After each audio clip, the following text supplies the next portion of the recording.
काही कृषी कंपन्या प्रत्येक ग्रामीण भागात एजंट नेमतात, मात्र हे एजंट कृषी क्षेत्राची पूर्णपणे अपरिचित तसेच कुठल्याच प्रकारचा कृषी डिप्लोमा किंवा डिग्री न घेतलेले असल्याचा आरोप अकोला कृषी जिल्हा कृषी व्यावसायिक संघाच्या वतीने करण्यात आला आहे।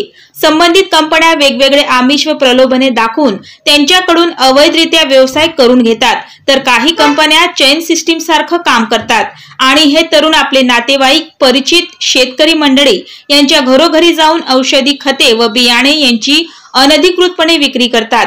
शेतकऱ्यांना आमिष दाखवून त्यांची दिशाभूल करून विक्री केली जात असल्याचा आरोपही करण्यात आला आहे। अकोल्यातील व्यापाऱ्यांनी शासनाचा लक्ष वेधण्यासाठी एक दिवसीय लाक्षणिक बंद पुकारला आहे। व्यावसायिकांच्या मागण्यावर दखल घेऊन कारवाई करण्याची मागणी यावेळी कृषी व्यवसाय संघटनेच्या वतीने करण्यात आली आहे।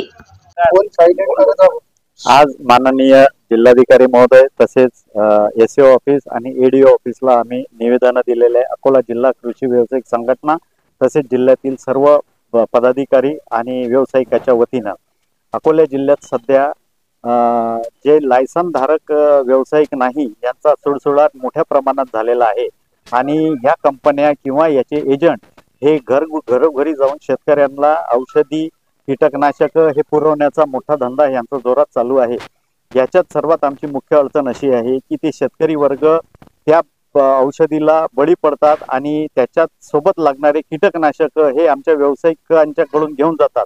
त्या औषधांचे जे गावात विकलेल्या औषधांचे रिझल्ट आले नाही तर त्याच्या कंप्लेंट ते कृषी विभागाच्या मार्फत कृषी व्यावसायिकावर करतात आणि आम्ही कृषी विभागाला वारंवार हे दाखवून दिलेलं आहे की ह्या ज्या काही निविष्ट आहेत ह्या अनधिकृत आहेत, यांच्याकडे लायसन नाही आणि हे अव्वाच्या सव्वा दराने शेतकऱ्यांना विकतात आहे। शेतकऱ्यांना आमचं आव्हान आहे की जे लायसन मध्ये नाही अशा औषधी घेऊ नये, अशा याबद्दल आम्ही जिल्ह्याच्या वतीने सर्व शेतकऱ्यांना आव्हान करतो आणि या कंपन्यांवर बंदोबस्त करावा असं आम्ही आपणास या चॅनलच्या माध्यमातून जिल्हाधिकारी महोदयापर्यंत पोहोचवण्याचा प्रयत्न करतो।